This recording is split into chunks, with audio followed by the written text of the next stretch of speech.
Salam sigap dan shalom.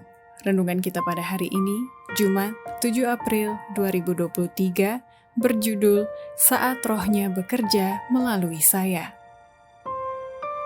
Ayat intinya terdapat di dalam Galatia 5 ayat 22 dan 23. Tetapi buah roh ialah kasih, sukacita, damai sejahtera, kesabaran, kemurahan, kebaikan, kesetiaan, kelemah lembutan, penguasaan diri.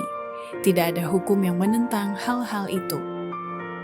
Pena Inspirasi menuliskan yang dimaksud dengan judul renungan kita pagi ini, Saat Rohnya Bekerja Melalui Saya, adalah sebuah panggilan kehidupan yang praktis agar kita bisa senantiasa bersuka cita melewati kesukaran sebagai faktor yang menunjang kebahagiaan sejati dan sarana untuk memulihkan hubungan kita secara vertikal kepada Tuhan dan horizontal dengan sesama sebagai berikut. Pertama, ciri-ciri yang dikatakan Paulus bahwa saat rohnya bekerja melalui saya adalah dalam kehidupan sehari-hari, kita harus selalu menunjukkan sikap bergantung atau bertelut di hadapan Tuhan, sehingga nampak ada kuasa roh yang menghidupkan dan menyucikan. Setiap pagi, pasukan penginjil bertelut di hadapan Tuhan membarui sumpah penyucian mereka kepadanya, dan Dia akan mengizinkan kehadiran rohnya bersama mereka dengan kuasanya yang menghidupkan dan menyucikan.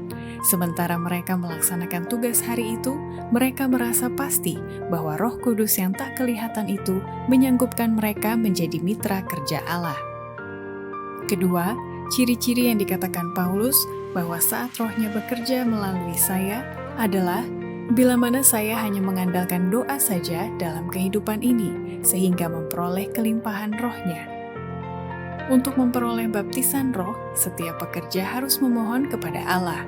Kelompok pekerja Kristen harus berkumpul untuk memohon pertolongan khusus dan kebijaksanaan dari surga, agar mereka mengetahui bagaimana caranya merencanakan dan melaksanakannya dengan bijaksana.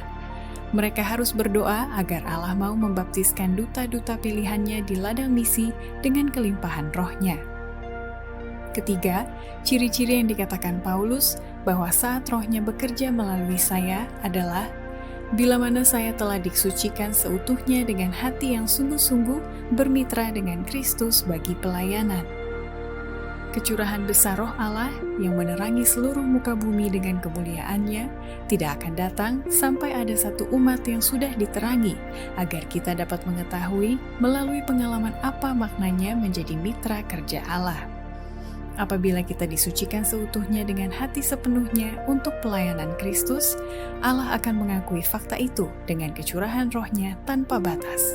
Tetapi ini tidak akan terjadi sementara bagian terbesar dari gereja belum menjadi mitra kerja Allah.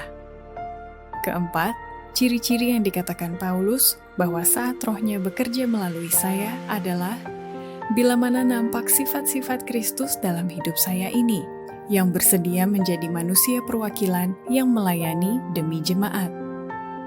Roh Kudus adalah nafas hidup kerohanian di dalam jiwa. Pembagian roh adalah pembagian hidup Kristus sendiri. Roh itu mengimbasi si penerima dengan sifat-sifat Kristus. Hanya mereka yang diajar oleh Allah dan mereka yang menerima pekerjaan Roh Kudus di dalam hati dan di dalam hidup mereka dinyatakan hidup yang menyerupai hidup Kristus. Mereka berdiri sebagai manusia perwakilan yang melayani demi jemaat. Demikianlah renungan kita pada hari ini. Kiranya Tuhan memberkati kita semua.